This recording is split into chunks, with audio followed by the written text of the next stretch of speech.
창세기 5장 1절부터 32절 말씀 같이 보겠습니다. 이것이 아담의 계보를 적은 책이니라. 하나님이 사람을 창조하실 때에 하나님의 모양대로 지으시되 남자와 여자를 창조하셨고, 그들이 창조되던 날에 하나님이 그들에게 복을 주시고 그들의 이름을 사람이라 일컬으셨더라.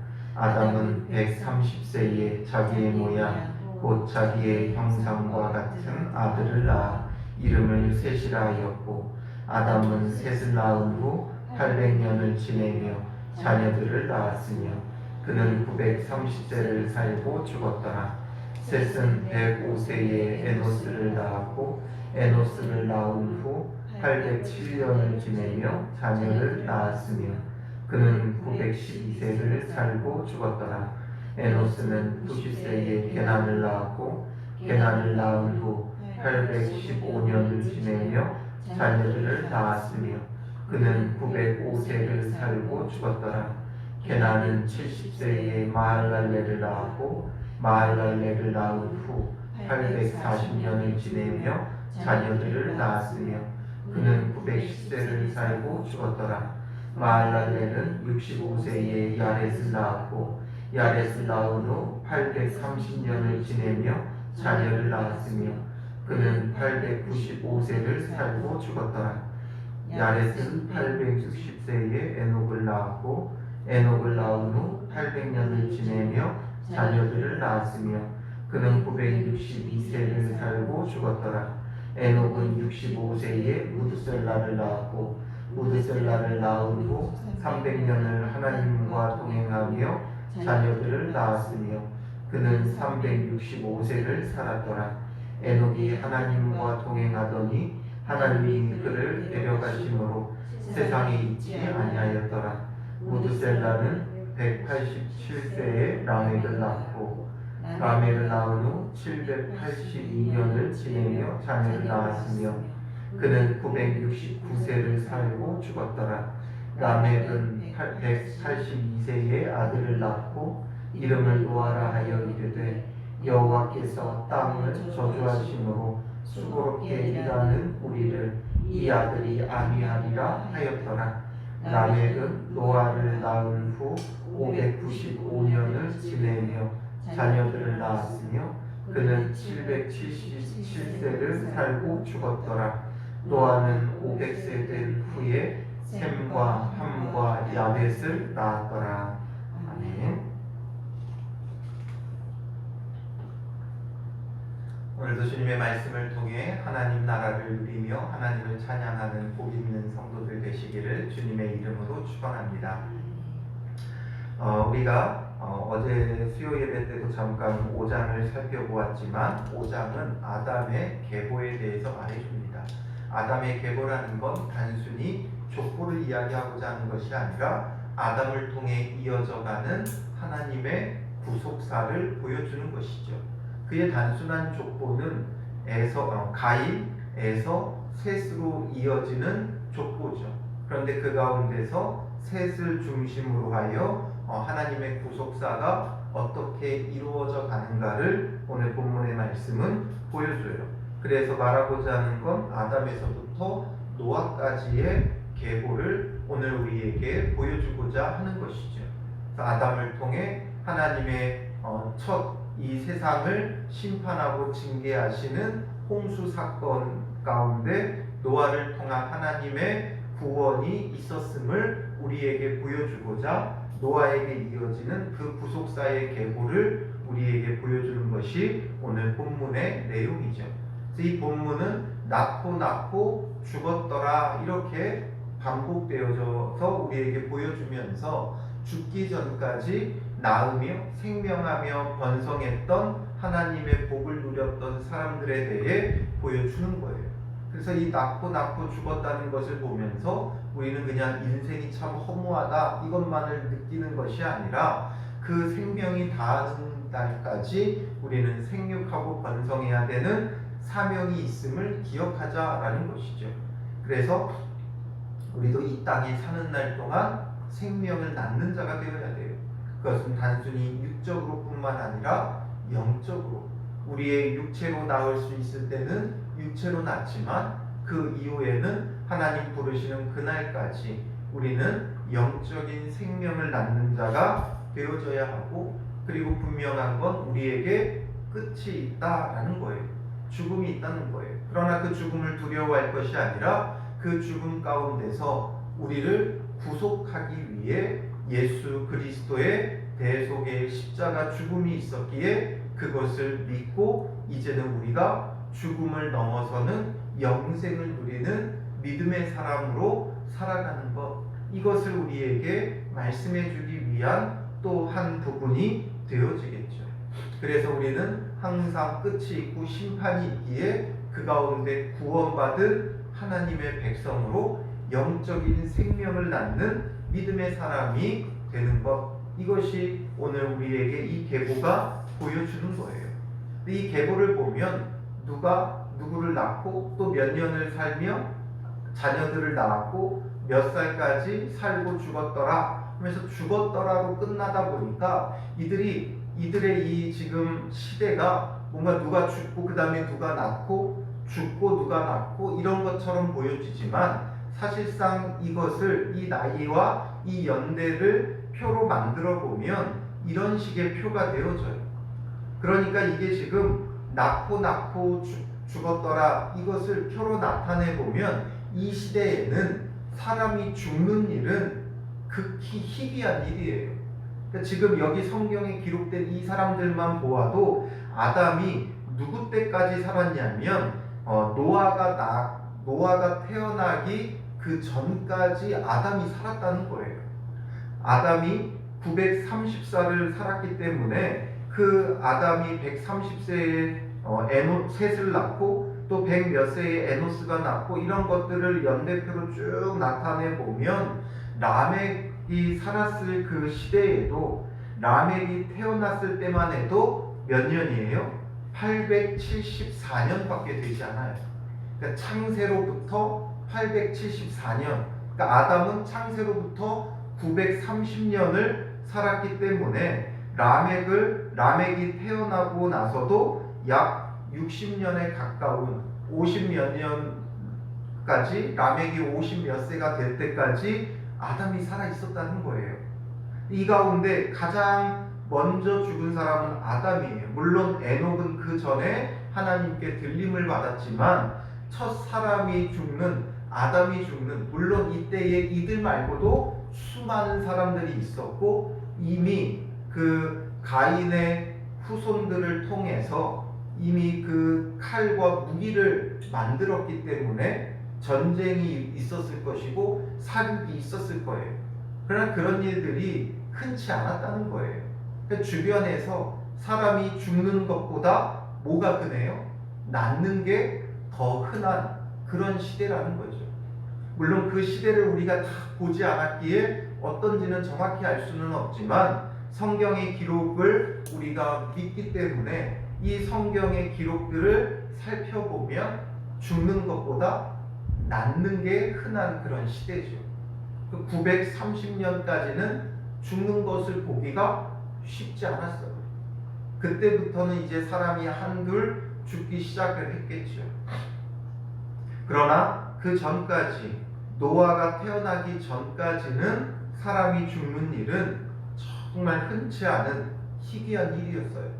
그러다 보니 사람이 마치 영원히 살 것처럼 여겨지던 그런 시대였고, 그러다 보니까 사람들이 죽음에 대해서 심각하게 생각하지 않았다는 거예요. 하나님의 심판에 대해, 징계에 대해 심각하게 생각하지 않았어요. 그러니까 가인과 그의 후손처럼 성을 쌓고 불을 축적하고 향락을 즐기고 무기를 만들고 이런 것이 사람들의 일상이었고, 그러므로 죄가 급속히 퍼져나가는 그런 시대가 되어진 것이죠. 그러니 하나님께서 노아 때에 심판하실 때 그 상황을 설명하는 것들을 보면 그 상황이 죄가 세상에 가득하였다 이렇게 표현을 하죠. 그럴 수밖에 없는 것이 사람이 죽는 일이 희귀했어요.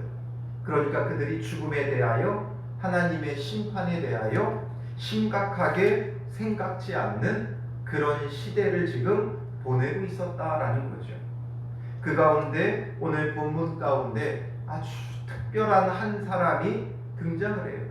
물론 오늘 본문은 노아까지 이어지는 계보를 보여주기 위해서 이것을 기록하고 있지만 그 가운데 특별한 한 사람이 등장하는데 그게 바로 에녹이죠. 에녹. 아주 특별해요. 그는 왜 특별해요? 다들 죽음으로 끝나게 되는 인생을 살았지만 에녹은 살았더라로 끝나요. 살았더라.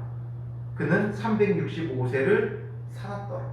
남들은 몇 세를 지내며 자녀들을 낳았고 몇 세를 살고 죽었더라로 끝나지만 에녹은 살았더라.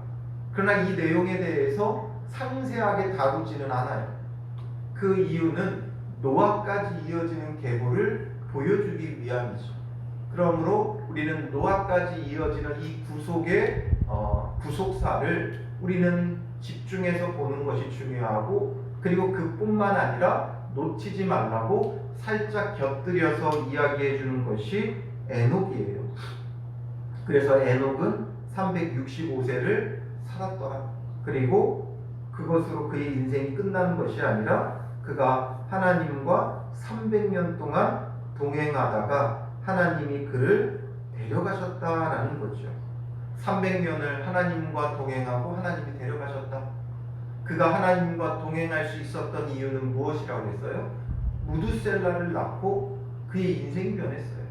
365년을 살았는데 하나님과 동행한 기간은 300년으로 기록하고 있죠. 그 이야기는 65세에 그가 첫 아들 무두셀라를 낳고 그리고 나서 그의 인생이 완전히 변했어요. 그래서 에녹은 300년간 하나님과 동행하다가 하나님이 데려가셨어요. 하나님이 데려가셨다라는 것을 죽음을 비유적으로 표현했다라고 말할 수도 있지만 히브리서 11장 5절에 보면 믿음으로 에녹은 죽음을 보지 않고 옮겨졌으니 라고 하면서 죽음을 보지 않았다 분명하게 명시하고 있어요.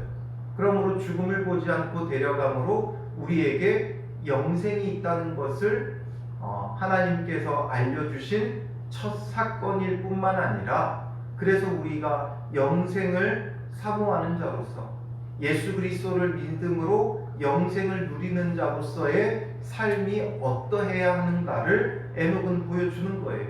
그것을 무두셀라를 낳고 하나님과 동행하기 시작한 그의 인생을 통해 깨달으라는 것이죠. 왜 무두셀라를 낳고 그가 변하게 돼요? 무두셀라라는 이름 자체가 그가 죽으면 심판이 온다 이런 뜻이에요. 그러다 보니까 이것이 그냥 그가 아들의 이름을 단순히 그냥 정해주고 지어준 게 아니에요. 이 이름 참 예쁘다 하고 지어준 게 아니에요. 아이를 낳았는데 벌써 그가 죽으면 심판이 온다, 이런 무서운 이름을 지을 리가 없죠. 이렇게 지을 수밖에 없었던 건 하나님께서 그에게 감동을 주신 거예요. 이걸 이름을, 때로는 우리가 이름을 너무 많이 해석하면 안 돼요. 저는 이름을 너무 많이 해석하는 걸 좋아하지 않아요. 물론 그 부모가 어떤 하나님의 감동을 따라 그 아이의 이름을 정해주지만 그건 어디까지나 부모의 소망이고 소원이 담기는 거예요. 그렇지 않고 특별한 경우들, 그런 경우만 살펴봐야 돼요. 그래서 여기에 등장하는 사람들의 이름 하나하나를 아담은 무슨 뜻이고 셋은 무슨 뜻이고 에노스는 무슨 뜻이고 우리가 그걸 다 알 필요는 없어요. 그러나 하나님께서 그 이름을 특별하게 짓게 하시는 사람들이 있죠. 그래서 이 무두셀라의 이름을 집중해야 되는 이유는 뭐냐면 그가 죽으면 심판이 온다. 이건 그냥 그의 바람과 어떤 그냥 정해준 이름이 아니에요. 이걸 특별하게 봐야 되는 이유는 거기에는 상당한 의미가 있기 때문에 그래요. 유다서에 보면 에녹에 대해서 언급을 하게 되는데 유다서 1장 14절 15절에 보면 이렇게 기록하고 있어요. 아담의 7대 손 에녹이 이 사람들에 대하여도 예언하여 이르되, 에녹이 사람들에 대하여 예언했다라는 거예요. 그러니까 이 에녹은 선지자였어요. 그러므로 선지자는 하나님께서 주시는 그 감동을 따라 하나님의 대언자죠. 그래서 때로는 그의 삶, 그의 일생에 하나님께서 간섭하여 그들의 삶을 통해서도 하나님께서 증언하세요. 그래서 때로는 어떤 창녀와 결혼하게 하면서 음란한 이스라엘 백성에 대한 하나님의 그 고통과 괴로움을 보여주기도 하셨어요. 그런 것처럼 이 에녹에게도 그를 예언자로서, 하나님의 그 선지자로서 하나님께서 그를 통하여 예언하게 하신 거예요. 그 가운데 여러 가지 것들이 있고 마지막에는 그 아들의 이름까지 하게 하신 거죠. 그러므로 에녹을 통해 하나님께서 예언하신 게 뭐예요? 이르되 보라, 주께서 수만의 거룩한 자와 함께 임하셨나니 이는 뭇 사람을 심판하사 모든 경건하지 않은 자가 경건하지 않게 행한 모든 경건하지 않은 일과 또 경건하지 않은 죄인들이 주를 거슬러 한 모든 완악한 말로 말미암아 그들을 정죄하려 하심이라 하였느니라 말씀하고 있죠. 하나님의 심판, 하나님의 정죄에 대해서 그는 예언하는 예언자였어요. 선지자였어요. 그러므로 하나님의 심판, 하나님의 정죄, 경건하지 않은 자에 대하여 그들의 경건하지 않게 행한 모든 일과 말에 대하여 하나님께서 심판하시고 정죄하신다고 예언하던 선지자가 그 아들의 이름을 무드셀라라고 지은 데는 하나님의 비상한 간섭이 있었던 거죠.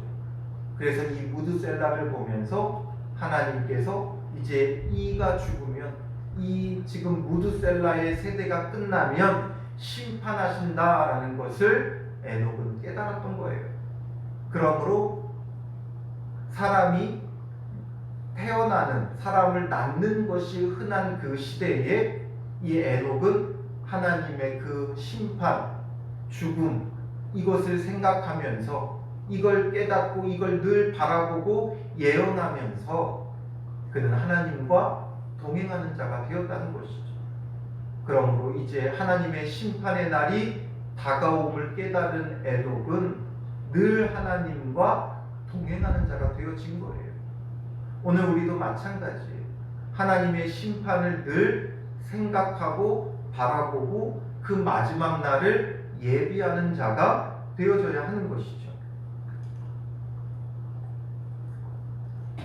그러므로 우리는 오늘이 마지막인 것처럼 살아야 돼요. 세상 사람들은 오늘이 처음인 것처럼 살기를 좋아해요. 그 대표적인 사람들이 즐기는, 향락을 즐기는 술의 이름이 처음처럼이죠.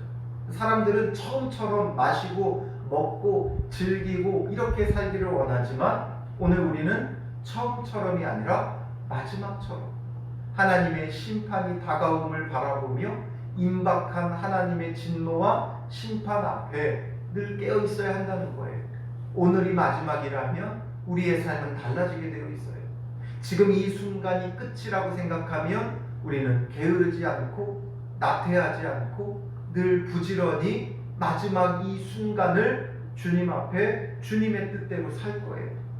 그래서 생명을 낳는 것이 우리의 사명임을 깨달으며 마지막 순간까지 우리의 가족과 이웃을 깨우기 위해 우리는 온 힘을 다할 거예요. 우리는 이제 예수 그리스도를 믿고 영생을 얻지만 죽을 수밖에 없는, 심판 가운데 놓일 수밖에 없는 가족과 이웃들을 바라볼 때 우리의 마음이 정말 가만히 있으면 안 되는 거예요. 우리의 마음이 안타까움과 또한 우리의 마음이 그들을 향한 긍휼함이 일어나서 눈물로 기도하며 힘써 복음을 전하고 생명을 낳는 자가 되어져야 하는 것이죠. 그렇게 해서 무드셀라의 이름을 에녹은 짓게 되었을 거예요. 그러므로 하나님의 심판을 생각하는 자였고 죽음이 있음을 바라보는 자였고 그러므로 하나님과 동행하는 자였다는 것을 우리는 결코 놓치면 안 되는 것이죠. 그리고선 이제 무드셀라로 그 계보가 이어지는데 에녹이 무드셀라를 낳았고 이제 무드셀라가 라멕을 낳게 되는데 그 라멕을 낳은 나이가 몇 세예요? 187세예요. 그리고 라멕이 노아를 낳은 나이가 182세죠. 이 두 해를 더해보면 이제 369년이 나오죠. 369년. 그러니까 이 지금 무드셀라는 노아의 할아버지예요. 그러니까 노아가 태어났을 때 무드셀라의 나이가 몇 살이었냐면 369세였다는 거죠. 그리고 이 무드셀라는 몇 세에 죽어요? 969세에 죽어요. 무드셀라가 유명한 이유가 있어요. 무드셀라가 유명한 이유는 그의 이름의 뜻에 있기보다 사람들은 최장수의 사람으로 기억을 하죠. 성경에 기록된, 물론 기록되지 않은 그 시대 사람들 가운데 더 살았던 사람이 있었는지는 모르겠지만 성경에 기록된 사람 중에 가장 오래 산 사람이 무드셀라예요. 우리는 사실 이걸 더 많이 기억하지만 하나님의 심판에 대한 예언의 이름이라는 것을 우리는 기억해야 돼요. 그래서 이 무드셀라가 369세에 노아를 낳았어요. 그러면 이 무드셀라가 죽을 때 노아는 몇 세가 돼요? 무드셀라가 969세를 살았으니까 369세에 노아를 낳았으니 그 나이에서 빼보면 노아가 600세 되었을 때 이 무드셀라가 죽어요. 그러니까 노아가 600세 때 무드셀라가 죽었다는 거죠. 그럼 노아가 600세 되던 해에 무슨 일이 벌어져요? 창세기 7장 6절에 보면 홍수가 땅에 있을 때에 노아가 600세라 이렇게 기록을 하죠. 정확하게 무드셀라가 죽은 해에 홍수가 이 땅에 있었다라는 것을 성경은 말해줘요. 그러니까 무드셀라의 이름은 그냥 그 아버지 에녹이 정해준 이름이 아니라 하나님의 이 구속사 가운데 하나님이 정하신 이름이고 하나님이 정하신 일들이었어요. 그래서 그의 이름대로 그가 죽은 노아 600세 때에 하나님의 심판이 이 땅에 홍수로 임하게 되어지는 거죠. 창세기 7장 11절에는 더 상세하게 말해요. 노아가 600세 되던 해 둘째 달 곧 그 달 11의 날이라. 그날에 큰 기쁨의 샘들이 터지며 하늘의 창문들이 열려 하면서 홍수가 시작되었음을 우리에게 보여주고 알려주고 있어요. 그러니 무드셀라의 이름대로 정확하게 하나님의 심판이 이 땅에 임하게 되어지는 것이죠. 그러니 그의 이름을 너무 억지로 적용하는 것이 아니라 실제적으로 그 모든 것이 이루어졌고 이걸 가지고 활동했던 예언자, 선지자가 에녹이었다는 것을 우리는 봐야 되는 거죠. 그러나 이 가운데 엄한 하나님의 심판만 생각할 것은 아니에요. 방금도 언급했지만 무드셀라는 가장 오래 산 사람으로 기록되어 있죠. 거기에도 다 하나님의 구속사가 담겨 있어요. 그냥 오래 살았던 것이 아니에요. 왜 그가 이렇게 장수했느냐? 그가 죽으면 하나님의 심판이 오기 때문에 하나님께서 그를 장수시킨 이유는 하나님의 심판을 최대한 미루신 거예요. 왜냐하면 한 영혼이라도 더 번지기 위해 그 가운데 회개하고 돌이킬 수 있는 충분한 시간을 하나님이 더해 주시는 거죠. 예수님께서 죽으시고 부활하심을 경험하며 생겨난 이 땅에 생겨난 교회와 성도들은 예수님께서 너희가 본 이대로 내가 다시 오리라 말씀하셨기에 그것을 기억하며 예수님이 금방 다시 오실 줄 알았어요.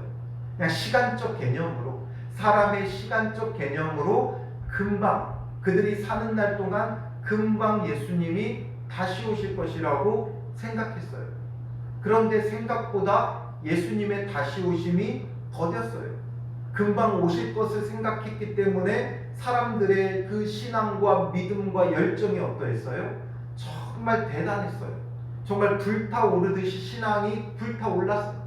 예수님이 곧 다시 오시기 때문에 이 마지막 순간을 살기 위해 마치 에녹처럼 그들이 예수님과 동행하며 신앙적으로 동행하며 힘쓰며 복음을 전하고 증거하고 유물을 상통하고 네 것 내 것 할 게 필요가 없죠. 이제 주님 다시 오시면 썩어 없어지고 불타 없어질 것을 자기 소유를 주장하며 소유하려고 하는 게 아니라 서로 나누고 베풀고 정말 하나님 나라를 누렸어요. 그런데 문제는 뭐였어요? 한 해, 두 해 지나면서 금방 오실 줄 알았는데 오시지 않는 거예요. 이제 곧 올 거라 생각하며 그들이 열심히 준비하고 정말 온 힘을 다해 신앙생활했는데 주님 다시 오시는 것이 더뎌요. 점점 그러면서 사도가 되었던 예수님의 제자들도 한 명, 두 명 죽기 시작해요. 그러니 그들의 마음이, 그들의 신앙이 흩어지기 시작했어요. 아니 금방 오신다더니 이게 무엇이냐?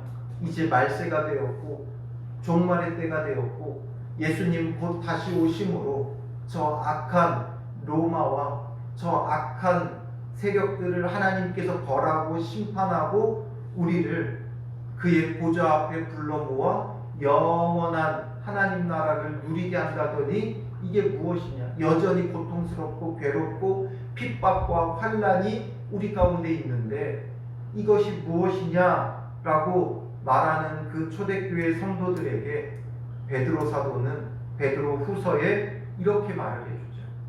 베드로 후서 3장 9절에 보면 주의 약속은 어떤 이들이 더디다고 생각하는 것 같이 더딘 것이 아니라 오직 주께서는 너희를 대하여 오래 참으사 아무도 멸망하지 아니하고 다 회개하기에 이르기를 원하시느니라 말씀해요. 바로 이 말씀처럼 하나님께서 무두셀라의 그 생명을 969세까지 끌어오며 그가 죽지 않고 오래도록 살 수 있게끔 하셨던 이유는 여기 하나님 마음이 고스란히 담겨 있는 거죠. 아무도 멸망하지 아니하고 다 회개하기에 이르기를 원하시느니라. 한 영혼이라도 더 구원받게 하기 위해 이 무두셀라를 최장수시키면서까지 하나님의 심판을 미루신 거예요. 그러나 그 가운데 깨닫는 자가 없었어요. 그 가운데 돌이키는 자가 없었어요. 오직 노아만 하나님 앞에 의인이요 온전한 자로 세워져 간 거예요. 라멕처럼, 라멕이 아닌 그의 증조부 에녹을 보고 에녹처럼 에녹에게서 바른 신앙의 교육과 훈련을 받으면서 에녹이 하나님과 동행했던 것처럼 이제 이 자기 할아버지 무드셀라가 죽으면 하나님의 심판이 온다는 것을 깨달은 이 노아는 하나님 앞에 온전한 자로 섰어요. 그러니 하나님은 이 노아를 택하셨고 노아를 통한 구원의 길을 열어놓으시면서 한 영혼이라도 그 구원의 방주 안에 더 타기를 원하셨던 거죠. 그러므로 기다렸고 충분히 기회를 주셨어요. 그러나 이제 아무도 없었고 더 이상 기회를 주는 것이 무의미한 때가 되었을 때 하나님께서 이제 무드셀라를 데려가시고 하나님의 심판을 이 땅에 더하신 거죠. 그러므로 이것은 우리에게 보여주는 구속사고 그 구속사의 모형이에요. 그러므로 지금 이 내용은 바로 베드로후서 3장 9절과 연관되어 왜 예수님께서 지금 더디 오시는가? 곧 오실 줄 알았는데 왜 더디 오시는가? 우리에 대하여 오래 참으시고 아무도 멸망하지 아니하고 다 회개하기에 이르기를 원하시는 주님의 그 마음과 주님의 그 뜻이 담겨 있는 거예요. 그러나 무드셀라가 죽었을 때 하나님께서 지체 없이 노아가 600세 되던 해 무드셀라가 죽자 하나님께서는 이 땅에 지체하지 않고 심판을, 물로 이 세상을 벌하셨던 거죠. 이와 마찬가지로 더 이상 우리에게 시간 주는 것이 무의미해지면 그때는 하나님께서 지체 없이 예수 그리스도를 보내 이 땅을 심판하고 이제 새 하늘과 새 땅을 이 땅 가운데 열며 하나님 나라가 온전히 이 땅에 이루어지는 그 날이 오게 되는 거예요. 우리가 그토록 고대하다 주와 함께 왕노릇하는 그 시대가 오게 되는 거죠. 그러므로 우리는 그걸 바라보면서 이제 그 날이 언제일지 몰라요. 임박했어요. 더 이상 복음이 증거되어지기보다는 죄로 세상이 관영해지기 이제 시작하고 있죠. 그러므로 이제는 주님의 심판의 날이 멀지 않았다는 것을 깨닫고 노아의 방주를 유일한 구원의 통로로 열어놓았듯이 우리는 예수 그리스도에게로 그리스도 안에 있는 믿음의 사람이 되고 그리스도 안으로 우리의 가족과 이웃을 불러들이며 복음을 전하는 자가 되어져야 하는 것이죠. 그래서 이 아담에서부터 노아까지 이르는 이 계보에 하나님의 구속사의 진행이 있을 뿐만 아니라 구속사의 그 모든 큰 그림이 이 안에 이미 담겨 있는 거예요. 그러므로 지금 이 시대를 향한 하나님의 메시지도 되는 것이죠. 그래서 우리는 그것을 바라보면서 오늘 하루도 주님 안에서 마지막인 것처럼 이 종말의 때를 살아가는 참 믿음의 사람, 신앙의 사람들이 되시기를 주님의 이름으로 축원합니다. 기도하겠습니다. 살아계신 아버지 하나님, 이 마지막 때에 오래도록 참고 기다리시는 주님의 마음을 오늘 말씀을 통해 깨닫습니다.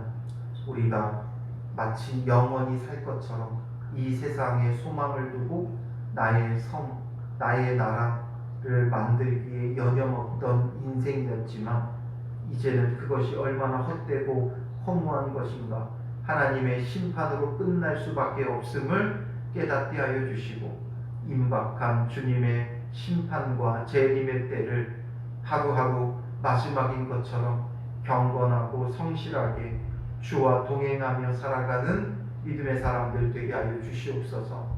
노아의 방주를 허락하신 것 같이 오늘 우리에게 예수 그리스도의 그 이름을 주셨사오니 그리스도로 말미암아 참된 구원함을 누리며 그 안에서 나만 안전함을 감사하고 찬양하는 것이 아니라 나의 그 안전함을, 나의 구원받음을, 영생을 누림을 감사하고 찬양하고 예배할 뿐만 아니라 그 복되는 것을 가족과 이웃들에게 전하며 증거하는 자 되게 하옵소서. 믿지 않는 가족과 이웃들을 향한 영혼의 애타는 마음들이, 애끓는 마음이 우리 안에 다시금 일어나게 하시고 오늘도 눈물로 기도하며 영혼을 낳는 믿음의 사람이 될 수 있도록 인도하시고 우리 교회가 구원의 방주가 되어 잃어버린 영혼들, 죽어가는 영혼들 이 구원의 방주에 태울 수 있는 복된 교회와 성도들이 되게 하여 주실 줄 믿사오며 예수님의 이름으로 기도합니다. 아멘.